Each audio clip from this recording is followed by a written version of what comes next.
how long would it have taken you to ideate your product? How much time is it taking for you to go, does the market even want this? How long is it taking for you to put an MVP out? How long does it take? Like all those barriers that you thought were possible, like there, are gone. Hey, it's Ronsley. Welcome, you AI geek, to Amplify AI. Now, while you're here, I want to show you something really cool. Kylie and I know a gentleman, I think even maybe Sheldon knows a gentleman called David Dugan. And I've known David for like, I don't know, over a decade now. And Rochelle, my wife, and I had lunch with him last week. And I recorded like, I don't know, maybe 15 minutes of him saying something about what I should do. Now, what I did was I kind of said, this is a voice memo I recorded about creating an offer and what is being heard in the business space. Can you please read it, make sense of it, and outline from this what actions I should take and order this in a logical manner? Literally copied and pasted the transcript in here. And this is what happened. Okay, so just see how long that transcript was. Now, you have to understand that this transcript has been put into the Amplify brand project. So it already has the context of my brand, my voice style, my goals, and all that kind of stuff.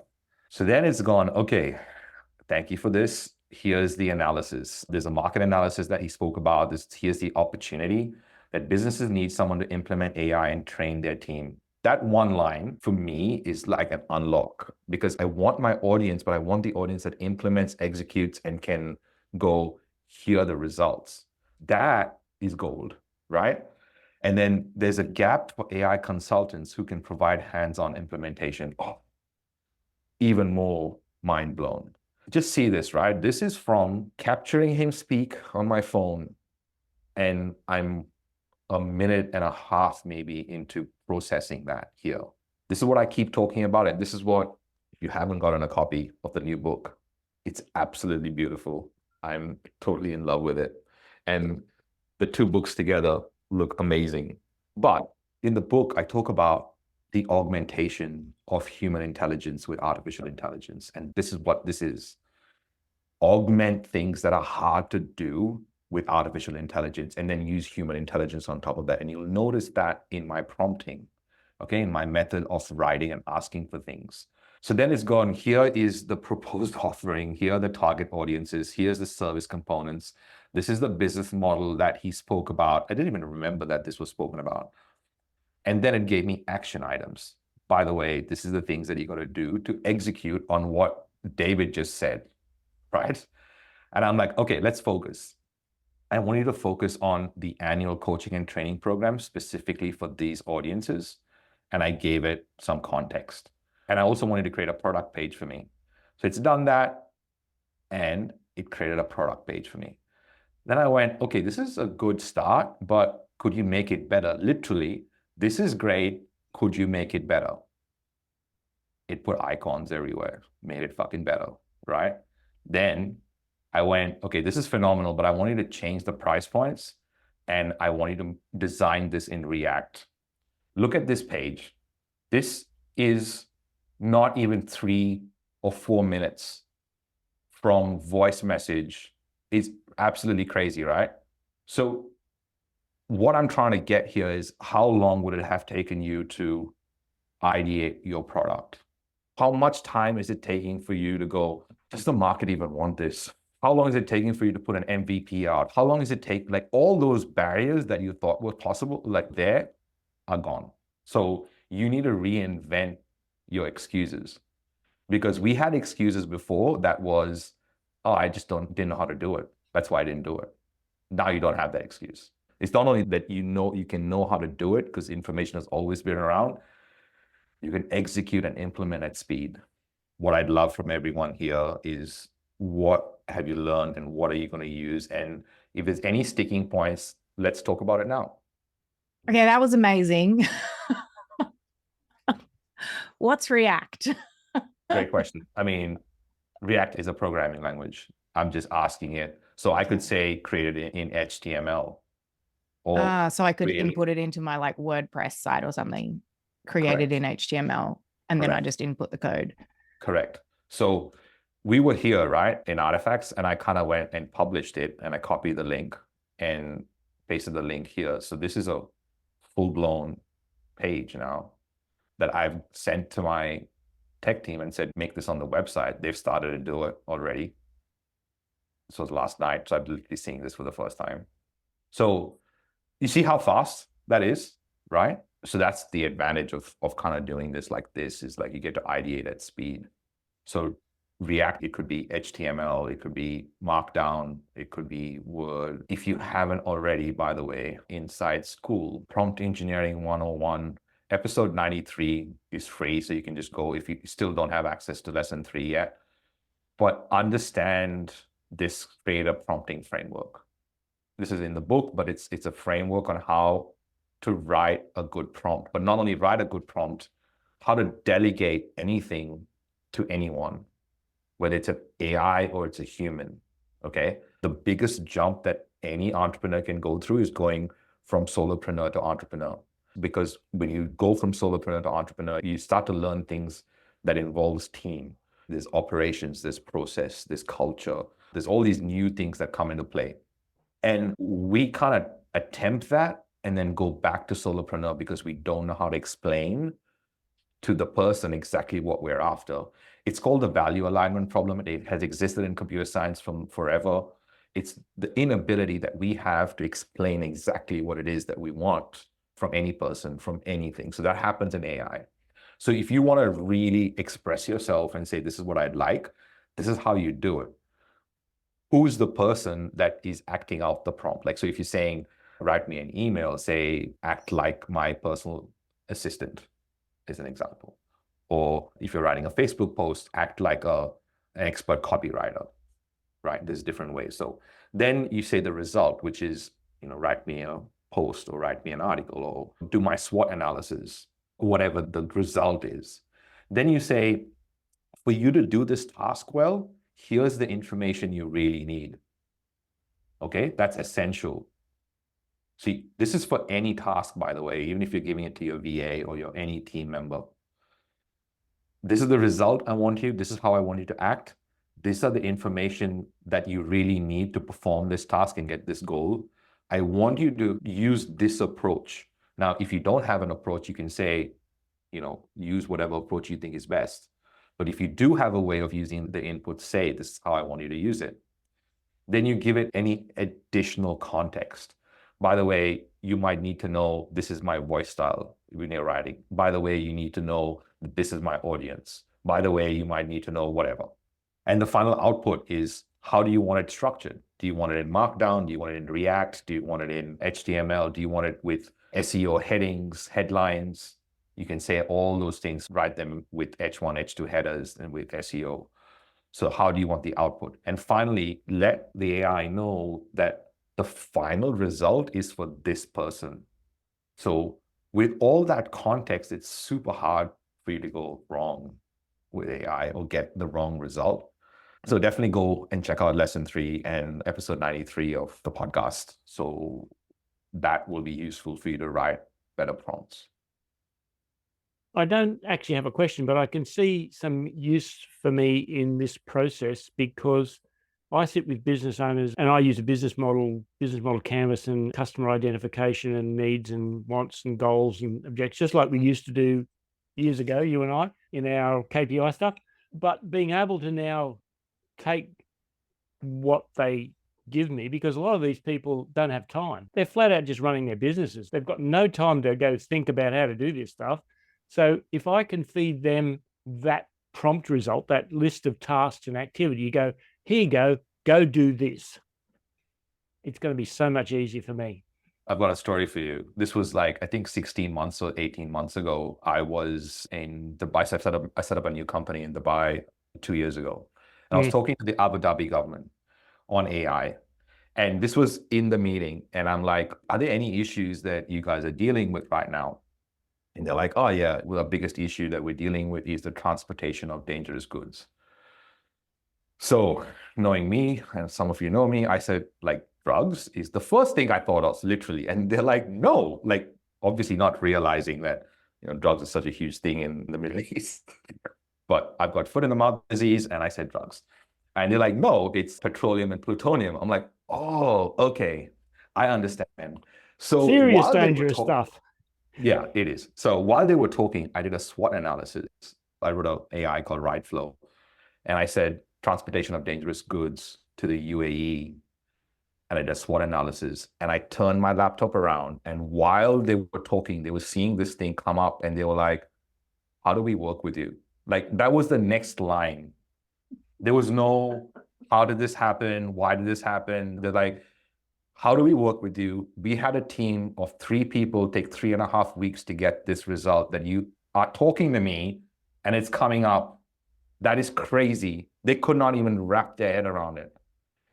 And this is, by the way, a country that released like a 150-page document to all small businesses in March of last year on how to use AI to grow. So it wasn't like they were new to the whole concept.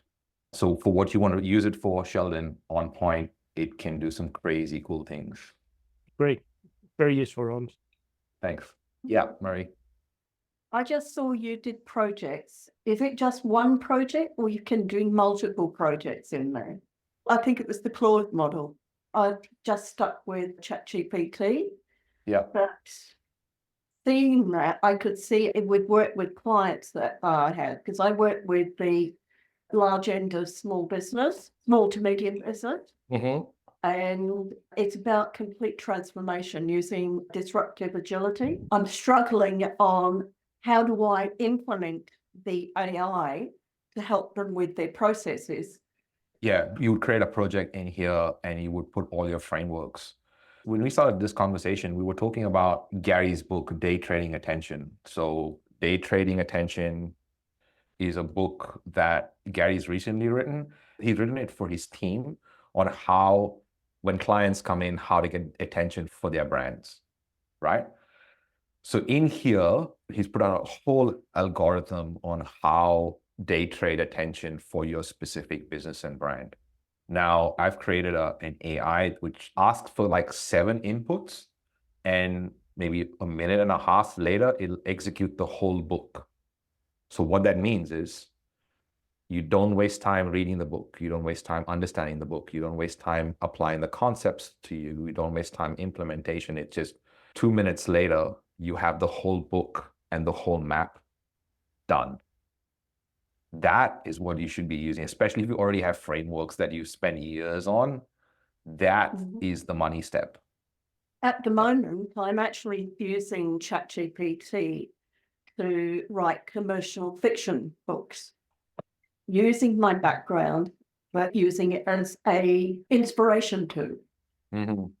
But I had to go through the process, and it's been quite lengthy, give me an outline, then write the chapters, and it keeps losing information. So it was driving me crazy. But I see when I saw that, that was probably the most useful thing that I've seen. I'd say, so obviously every platform will have a different use case and a different, way to do it. Projects are not shareable. Like, for example, if you create a GPT, you could share it with someone and they could use the GPT, and, your thinking is inside the GPT. For example, I made a GPT, which I think you will all get access to if you're in level 2. It's called Learn Any Skill. And this is really useful so that you understand how this is implemented. This is Learn Any Skill, literally any fucking skill you want to run, you want to sell on a webinar, you want to learn AI, you want to, hop on one foot, doesn't matter.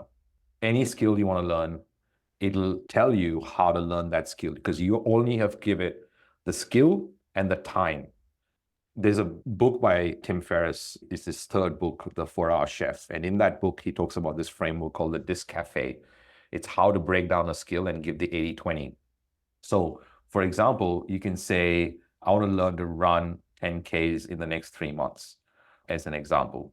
So what it'll do is it'll apply his methodology, which is the DISC method, to deconstruct, to select, to sequence, and do the stakes, and then apply the cafe method, which is the compression, frequency, and encoding, to give you a full breakdown on how to learn the skill. So in weeks 1, you do this. In weeks 5 to 8, you do this. In weeks 9 to 12, you do this. Focus on endurance building and pacing strategies, as these will contribute the most to your ability to run the full 10K distance. So it's telling you what the 20% is for you to get 80% of the result. This can work for anything. So see how the framework can be applied to anything? Now, I use projects to give it context. So for example, there's a friend of mine who's created this program called Crazy Stupid Offer. So he's got all these modules and he's like, well, if you have anything, this is how you create a crazy stupid offer. So you put that in here and I've kind of programmed it so I can say, I am a technology expert helping companies adopt new IT. So what it'll do is now inside this project, it'll help create a crazy stupid offer. It'll do that because I've told it how to process that information. So it'll first define the audience, then it'll create a specific outcome, then it'll do the method, then it'll create a strong risk reversal, and then it'll price it appropriately. So now I can say, create this product page in React, please. So what it'll do is write code. Now, I can program, by the way, in 21 languages, right? I'm kind of useless because it's just did that at speed. See how I did that? Like at speed. Have a look at this, right? So we went from one line, I'm a technology expert helping companies adopt new IT, to this page here that has got tabs in like a couple of minutes. That's crazy, hey? Yes, interesting. Having interesting as a word is like, I can't find any better adjective right now to explain how I feel. Correct. Okay, team, I'm going to wind this up. Thank you everyone for participating. Catherine, yes, so I do think Gemini Pro, the new version experimental model, is getting even better at humanizing and writing text. But I think in comparison, yes, I think Claude Sonnet 3.5 is better than GPT-4o by a big stretch, especially if you're doing any coding projects or any writing projects. Okay, which AI do you use for reading PDF and summarizing? I'd say Claude as well because of the context size and window that it has. And that last question on what the prompts for extracting essence from a book. Ooh, that's how long is a piece of string sort of question. So I'm gonna put a pin in that and maybe do this in another session. And if you found this useful, what I'd love you to do is, like, in the group, can you create like a little post and say, this is what I got out of the session? I want to do more of these, but I want there obviously to be of use. So if you find them useful, let me know so that I can create more of these. All right. Thank you, team. Thank you. Good to see everyone. Have a great day, great evening, wherever you are. Hey, AI Geek. Thanks for listening. Your job doesn't stop here. I want you to lend your voice to the conversation. So you can join those conversations, discussions, new trainings, new recordings, and the rest of the AI Geeks by going to aigeeks.co. Also, share this podcast with a friend, another potential AI geek. Until then, much love.